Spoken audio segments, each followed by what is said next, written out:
Welcome to 31 Days of Horror. Today we are on day 24 of 31 days. The Dark and the Wicked. The Dark and the Wicked was released in 2020, pandemic times. But now you can watch it on AMC Plus if you have that. And if you don't, you can always, just rent it wherever you can rent. How to watch The Dark and the Wicked. So this is an unsettling kind of film. It deals with grief, it deals with family, and the devil slash demons. I think you should watch it with a loved one. So I think it's important to not feel alone during this one. I watched it alone. I'm okay with that. Erroneous thoughts for you. Smaller films in general, but especially like smaller horror films, and that's what we're discussing. It's so wild to me that a film like this, that's so well done, so well crafted, so well executed, can just come and go and no one can hear anything about it. I mean, I know it was pandemic times. We were quarantined. We were watching things, though. I just really never heard anything about this until I went down my horror wormhole the past few months and just heard from various people, oh, this is a good one too. It's also amazing to me that there is this subset of humans like me. These movies are just made for horror people, but it's not necessarily made for the masses. 1 minute summary. I have a minute to tell you what this film's about, since no one's probably really heard of it. Spoiler free, so you can still enjoy the film. In 3, in 2, in 1. So The Dark and the Wicked is about a brother and a sister, Louise and Michael, and they go to their father is on his deathbed, so they decide to go to visit them. Their mom and their dad, who lived on a farm and in the middle of nowhere, and the mom is very upset that they've come to this place. And in the beginning, we notice that she's kind of talking to herself, and there's definitely something evil, demonic living there. So it's first like, why is she upset at them? Because you kind of know, but you're kind of like, what's going on? But it's because she wants to save her kids. She knows the thing that's there, but the kids won't leave. They want to help her out through the process. And then the demon the mother commits suicide. And so then the film becomes, she hangs herself. And so then the film becomes kind of about the grief process of having to deal with the father, them together as siblings, their mother who has done this, her diary that she's left behind, and on top of it, there is a demonic presence in the house on the farm. Oh, I'm over. So I think that's good. It's not too much. I didn't even know about the mother, so I'm sorry if that's a bit of a spoiler, but I didn't know anything. 1 minute review. So now I'm going to give you what I thought about the film. I only got a minute to tell you. In 3, in 2, in 1.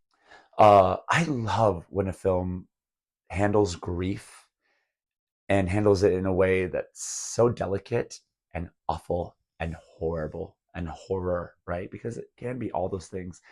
And then, but also deals with the demons and the devils as well, right? So there's two different things. Both things are real. Sorry if that's a spoiler, but both things are real.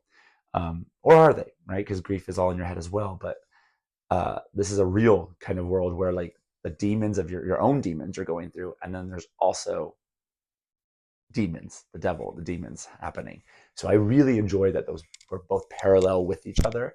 The acting's great, the writing's great. It I kind of needed to leave it behind. I didn't want to like it to carry with me kind of film. Um, and it's definitely like a journey film. Like you just stay with it. Stay with it. Yeah, my feeling.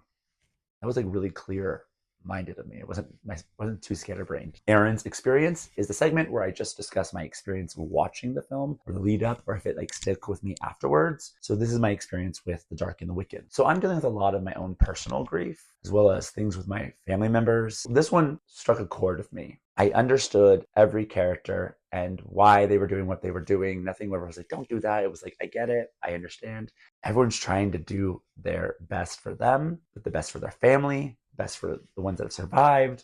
It's my kind of scary because the grief alone will kill you. I didn't want it to stay with me. I waited to do this one and I kind of forgot that I watched it. And then it's like, I think this is an important one to do. Stick the ending time. I really want a horror to stick the ending. I think it makes or breaks the film. And with this one, I'm not going to say much about the ending because this film is not about the ending. It's not about where we're going to get to. It's about how we get there and what we go through. The ending is a 4 for me. It's a good ending. That's all I'm going to really say about it. Aaron's category. So I'm going to put this film in fun category. As fun as this film can be. I don't know how fun that can be. So it's just to help you understand a little bit more what this film has in store for you. This is dark and not like visually dark, but like dark in your soul. Like awful, sad things happen at all times. So when the demon's around and when the demon's not around, it's just hard. On that note, it's demons. These are devils. These are demons. These are real sinister things happening on top of the dark things. Death. It's handling death in this. So like, it's not about people dying. People do die, but it's about death and what it does to you. And then a family movie. It's about family. Ominous. Very ominous film to me.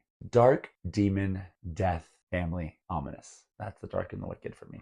Stab again. So would I stab this film again? When I first saw it, I was like, no, I'm good. I don't want to watch that again.